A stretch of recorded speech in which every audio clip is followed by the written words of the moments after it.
Hi, everyone. Welcome to From the Ground Up. I'm John Boytnott, your host. This is a Grit Daily sponsored podcast. We're also sponsored by CEO Official Mag. And today I am joined by Amy Cosper. How are you, Amy? I'm good. How are you doing, John? You're coming to us from Colorado. On this podcast, we talk to entrepreneurs about what they're doing in the world, their companies, where they've worked. Um, and the goal is that the folks who watch the show will get good advice on how to run their businesses better, their marketing, their media, which I know we might talk about today. Amy, you are an author, and you used to work at Entrepreneur as what did you? Well, briefly tell us about Go ahead and just tell us about your Yeah. background and what Yeah. you're doing today. I mean, it's not really that interesting, but I did spend, I'm a journalist and editor, and I was the editor-in-chief of Entrepreneur magazine for about 10 years. And it was, such a fortunate and lucky part of my career because it's really where I got exposed to, the impact that entrepreneurs have, not only, on local economies, but on global economies. And so from Entrepreneur, I never really left the space. I went into the creative industries for a while out of Copenhagen, then did some stuff with family business, and now I'm at busy.com, and that's, I wrote the book as part of their media platform. So, I'm a content person. Content, very important thing for all the entrepreneurs to hear about these days. They're so obsessed with the engineer side of things. But this is, you mentioned the book, Startup Success: A Step-by-Step Guide for How to Perform, Brand, and Grow Your Startup. Tell us, briefly what the book is about and some sort of what entrepreneurs can learn if they check it Yeah. out. Yeah, so it is a guide. It is a no nonsense, no BS, zero fluff uh, book about the foundational things founders and entrepreneurs need to do when they start their business. And the reason I did this book, it is not all my voice. I have lawyers, accountants, CPAs, people who are, the greatest minds in business expertise as part of the content. And the idea was just how to lay the foundation, right? Like what formation, what's the paperwork, all the boring stuff, right? That often gets overlooked. And so the goal, like the whole mantra of the book, the guiding light for me was this quote from Picasso, which is in the book.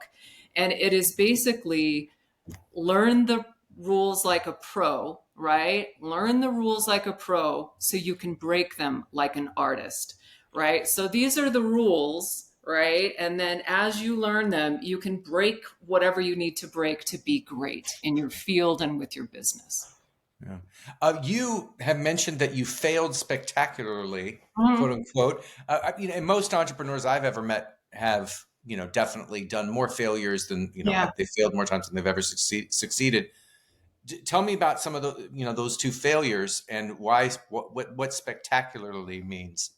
Yeah. So, yeah, there are different ways to define spectacular when it's, cash burn. And, the first company I had, if you've never heard of Crybaby Media, that's because it never actually came to fruition. But the challenge I had, and this was a long time ago, like right before I went to work for Entrepreneur, but it was an idea. It was very much content marketing was the idea. And what I did, I had a business partner, Andrew.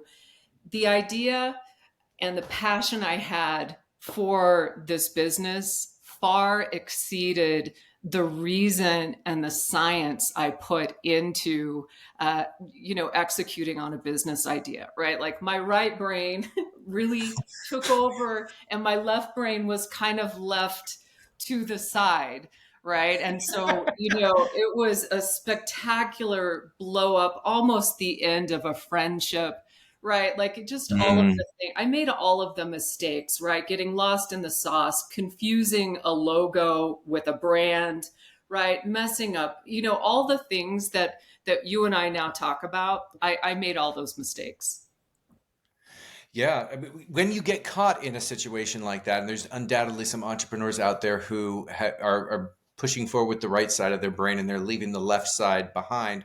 What are some of the key things that now, looking back on that, you how can entrepreneurs take that and learn from that? What should they do that's differently if they're caught in a similar situation? Yeah, so I would say that the thing that, I tripped over the most because I was so focused on this end point, right? I failed to pivot, right? I wasn't listening to the market. I was going to get to this end point the way I saw it, my vision, the passion, the color, the art, everything. But the market was telling me things, right? And I wasn't listening. I wasn't pivoting. I so used that business plan as the absolute roadmap, right? And as an entrepreneur, you need to be much more fluid and nimble and have the ability and the mindset to pivot and not be afraid of it, right? I was afraid of pivot meant I was failing. So that was really the big one. And the other one was, I mean, and this is just so embarrassing to admit, but like the money, right? We've Like, all got that. We've all got that. yeah, I was not, I was spending all the money and not really reconciling it with, the money that we were bringing in. Like, so I think the lesson there is know your numbers, right? You don't have Mm. to get buried in your numbers, but know them, right? Know what your margins are, know what, your costs of sales are going to be, and just be familiar with your numbers. And if you go out to raise capital, I'm telling you, it doesn't matter how good your idea is, you have to know those numbers and you have to do poetry with them, right? Like you have to create a story with those numbers. And I did all the wrong things. I Yeah. just did. So this was a business that you did before you ended up working at Yeah, Entrepreneur. it was. That was one of the businesses that you failed spectacularly at. Yeah. So was there what was the other one that you had didn't succeed at in the end? Yeah. Tell us about that one and when that Yeah. occurred. So, I mean, the second one I succeeded. I was a solopreneur and I was, consulting with non-US based entrepreneurial ecosystems, right? So ecosystems around the world. So I was kind of floating in, talking about trends in entrepreneurship because as you know, entrepreneurship is very unique to our culture in this country. And it is a very new concept for most other cultures around the world. So, I would, the problem I had with this, right? Like I had all the facts, I had great stories. I wasn't burning through cash this time, right? But the challenge I had with that is that not everyone around the world has speaks entrepreneur the way we speak entrepreneur in this country, Yeah. right? And so, they're starting it from a different perspective, right? Like if you go to Croatia right now and you start talking about entrepreneurship, the elders in Croatia, right? When you tell someone you're an entrepreneur, in many different countries, what they hear is you are a part of the mafia, right? It's just one of those things. It's very new in a lot of places, and I get so excited about the topic. I didn't take the time to speak it in their language and at their level of understanding. So and now it was really fun. Like everything I've done has been really fun, but there are certain things I would do differently now as an entrepreneur in those businesses. So yeah. Yeah. Well, I kind of want to break off into the discussion of media as it exists right now Yeah.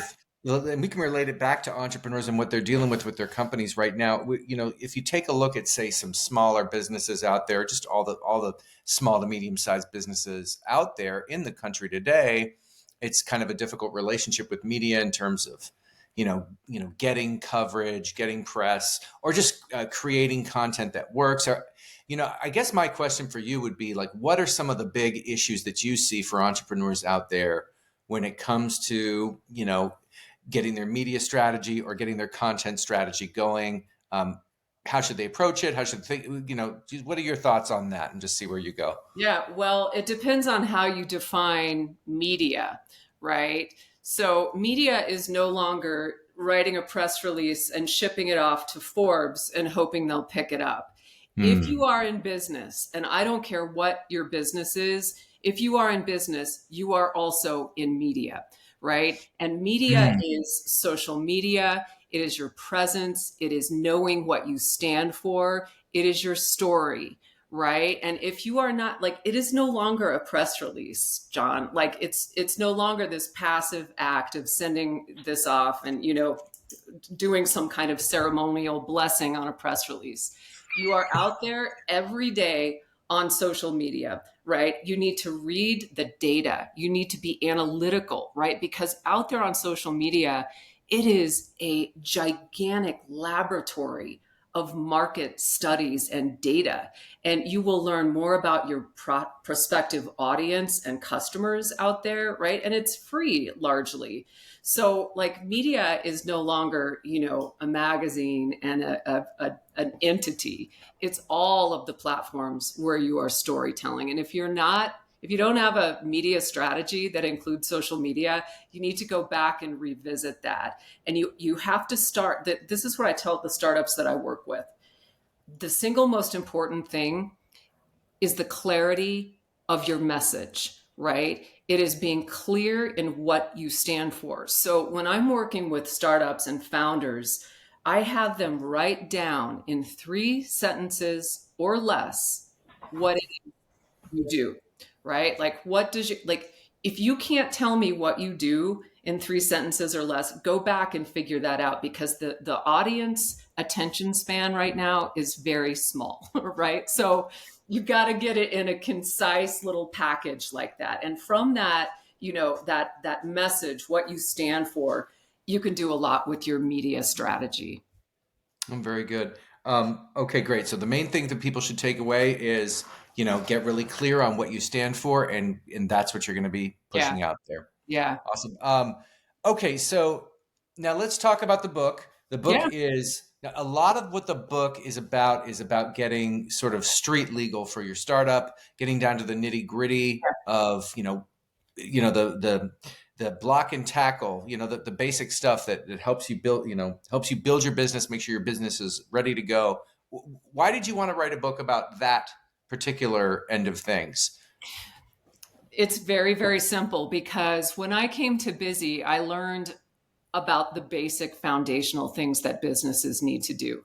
If I were right, like, these are the things I needed to know when I was launching Crybaby Media, right? Like, these are foundational things. And when we put the book together, when I put the book together, this is not like a book about aspirational, affirmations to tell yourself in the morning. This is like the shit you need to do, right? Like, choose your formation, understand the tax implications, understand, like, as a freelancer, you're going to be better off having an LLC as a solopreneur. It protects you as a person, right? Your company, you become an entity, right? So these are the brass tacks, right? And the goal is just, so you don't make the mistakes, right? Like, do these things and go out there and put your dream into the world, into the universe, and be great, right? But do it with a firm, firm foundation, right?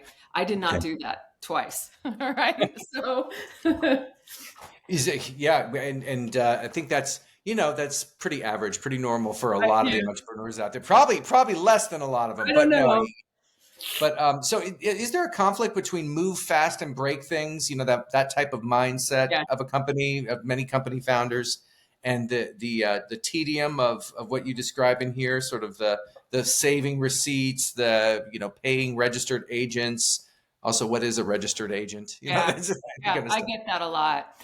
Let's start with what a registered agent is, because it's kind of a confusing concept. So when you launch a business, no matter what, like LLC, corporation, whatever, it is the law in every state that you have an appointed registered agent, right? This is a person who must have a physical address to take receipt of correspondence from the state, to get, lawsuits, legal documentation, right? It is the law. It cannot be an AI. It has to be a person with a physical address. That's what a registered agent is. And usually when you launch your LLC, that's all a part of, pulling that together. So that's what a registered agent is. As far as move fast and break things, I am all for it. I have done that. Right. I speak for it's fun. It's an adrenaline junkie's dream.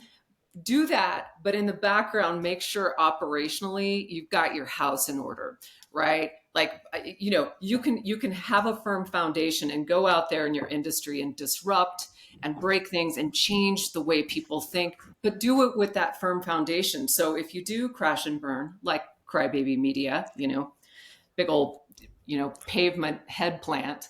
You can do both, I think, John, and I think you have to, right? Moving fast and breaking things does not mean breaking, the basics, right? Don't do that because you could end up in handcuffs, and nobody wants to see that. Yep. Yeah. And some entrepreneurs out there have Yeah, done that, we've have seen gone it. in that direction. Hello, Elizabeth Holmes. We're talking to you. Who may be attempting to not reboot the company, but it's someone related to her. I think is doing a very similar Yeah. company. Yep. Yep. Yep. Um, I wanted to talk about the future of media and where media is at. So the media landscape right now. I mean, in as much as you can talk about it. I mean, you're the executive editor at Entrepreneur for a long time, and before we started the show, I was talking to you about how I've sort of cobbled together, to some extent, and I'm holding together, a media career, or a writing career, or a journalistic career, or different aspects of all those things. I I would love to just sort of get your opinion on where you see journalism existing right now. Because you asked me, you said, "Well, what's journalism? Tell me about the journalism work you do." And I said, what is journalism at this point anyway? And then I described to you some of the different vaguely Yeah. journalism related jobs that I'm doing. Yeah. But I would love to hear your thoughts on what journalism looks like right now, and then maybe how's it going to look in the next couple of years. I mean, I know it's hard to predict things, and Yeah. or Yeah, even I talk about, mean, but yeah. you and I were talking earlier. I mean, journalism is not, it's not what it used to be, right? And I think for a while I was holding on a little too tightly to, the days, the halcyon days, the go-go days of journalism. There will always be a place for storytelling. I deeply, deeply believe that. What has changed are the platforms on which you execute journalism and media and writing, and the beautiful thing about journalism is the sourcing, right? And the proof and the evidence that you get as a journalist. And I don't think that's going to go away. But for people like me, like I worked for family business media for a little while, just holding, because I wanted to work in print, right? I love print. I love Mm. the experience of it, the permanence of a print product really spoke to me. But, trying to go back in time is just not a wise way for journalists and media people to spend their time, right? There is a lot of opportunity for journalists and for media people to do the same kinds of things, but with different platforms, right? It's like music, right? Like music hasn't really changed. There's still music, it's still beautiful. It's the delivery mechanisms are changing, right? Yeah. From records to CDs to, what MP3s to all of this. And that's very much what storytelling is doing. And, with AI now in the mix, and I'm sure that this is a part of your considerations as a writer and a journalist, it really does change. It changes the landscape, but I don't think it's going to run us out of town, right? I think it's a tool to be mastered, master it before it masters us. And I think it's a wonderful tool. It is not a replacement for the research and the storytelling that we do, and the analytical eye that we have as storytellers, putting things together. Maybe that's just me, looking into the past and getting a little misty about the olden days, but I really believe there's plenty of opportunity for journalists and media people. And if you're not seeing it, you're not looking in the right places. So, Yeah, I'm glad you brought up the AI aspect, because that was probably what I would have wanted to ask you about. Is do you think will it ever get to the point? This is always the question, right? Will it ever get to the point where it completely replaces people? And it doesn't look like that's really. I know that's not the case right now. But does it? What do you think? 5, 10, 15 years down the road, what? I mean, ultimately, AI is just this replication of, Right. It needs original research, right? Otherwise, it's just going to be spewing out the same, the same content over and over in different forms, right? So we are feeding the machine with our stories and our research and our content and our data, right? It's not an original thinker at this point, right? It makes shit up. Oftentimes, incorrect things, pop out of the machine. So, I'm pretty confident, maybe overconfident, I don't know, that there will always be a role for human beings who are critical thinkers and do the heavy lifting for AI, right? It's going to keep stealing from us. It's going to keep, putting our words in the mouths of different voices, but, it needs us right now. We are feeding the machine. Yeah, it certainly makes a lot of mistakes. I was telling you, I write for Sporting News part time, different Yeah. articles about the wives and girlfriends of athletes, usually the WAGs as they call it. And I'll ask the AI to check the ages of, and Yeah. I will I'll ask Claude, how old is, this one particular, woman. They say 33 years old, and then I'll ask, Yeah. ChatGPT, and it'll tell me 32. It's like they Yeah. just based on their data set and what the most recent date of the last upload of their data was, they pick what the age was from that time, and then That's exactly right. there's Yeah. just too much error Yeah, involved with them. exactly. I mean, I think AI is definitely going to impact how we search, right? Like we're just a few, iterations away from having AI with, paid advertising links, right? Like it's going to impact SEO and that sort of thing, but it needs us to go out there and do the original research. I do Yeah. believe that. I stand behind that. So Makes sense to me. I'm glad to hear you say that, because it's definitely very helpful to it's have it from there. somebody Yeah. who knows what they're talking about.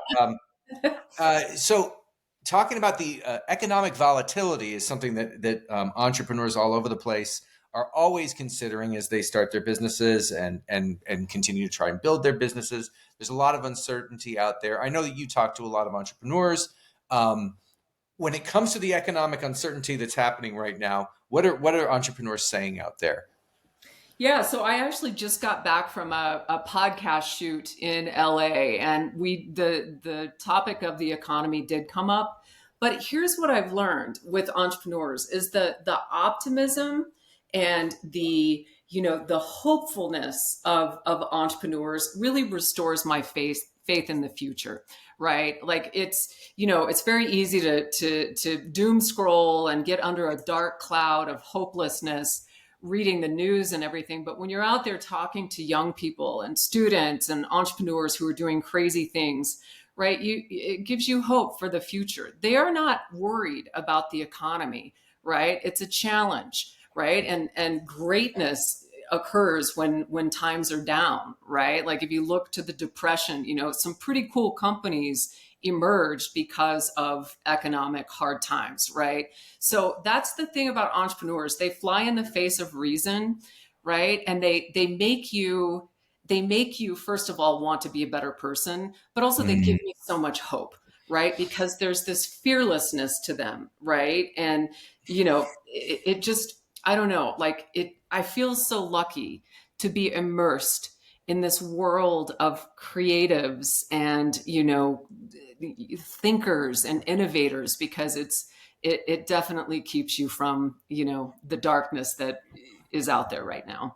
yeah, I mean, in feeling better about the work that I do in my life, it's always helped to have people who I view as smarter than me around me. If I can surround or better than me or hardworking people who have this fearlessness, entrepreneurs oftentimes fit that that persona. They're sort of like this optimistic type of energetic Yeah. feel that if I surround myself with it, it really helps me to feel more motivated in what I'm doing in my work, and that has held up to be true for a long period of time. Yeah, And me so too. it's yeah, There's something about it that just, we're so lucky that you and I are so lucky to get to surround ourselves with this kind of energy that, it really is inspiring, right? Like I'm not blowing smoke. It's like Oh this yeah. magic fairy dust that, that entrepreneurs have, and a little bit rubs off on us. So Yeah. yeah. Well, you see people out there like that fairly often. I mean, whether it's like I think of movie stars right away. I think of people like Oprah or Tom Cruise or Will Smith or and Will Smith's a little problematic, but he does have that energy, sort of that force of Yeah. personality, nature, Yeah. magnetism. People like that are really, and then there's famous entrepreneurs who are like that too, Yeah. like some of the sharks on the Shark Tank. But look, anyway, the Ultimate Guide to Startup Success, Amy Cosper. Tell us briefly again about the book, where people can get it, how they can get it, how they can find it, and then anything else that you'd like to, how people can follow you, however you'd like to plug. Yeah, no, the book is on Amazon. It is, a quick read. It is meant to be an assistant. It is written by real people who are experts, and the fun, uplifting material that you find in this book, I'm happy to say I wrote, right? That's just sort Great. of, the ridiculousness that comes from me, but the heart of this book is meant to, advocate and help entrepreneurs be excellent. And, that's all the parting words to me are just, I wish everyone so much success, and, tell me your story, let me know. So, and how would you like them to get to you? Twitter, Blue Sky. LinkedIn, What is? I mean, it's so old school and kind of fuddy-duddy, but LinkedIn is a very Oh, good awesome. way to reach me. I'm just regular old Amy Cosper on LinkedIn, direct message me, and I would love to hear your stories. I'd love to have, folks on my podcast too. We have podcasts, Get Busy podcast. Link, LinkedIn is not that fuddy duddy. I actually ended up doing a job interview just a few days ago that was not planned. The CEO literally found me on LinkedIn, and we did a job interview. Now, of course, there's also the scammy, spammy stuff, Yeah, and that's not but fun. it's overwhelmingly a very positive platform. So I agree. All right, Amy Cosper, joining us on From the Ground Up. Great to have you on the show. thank you so much, John.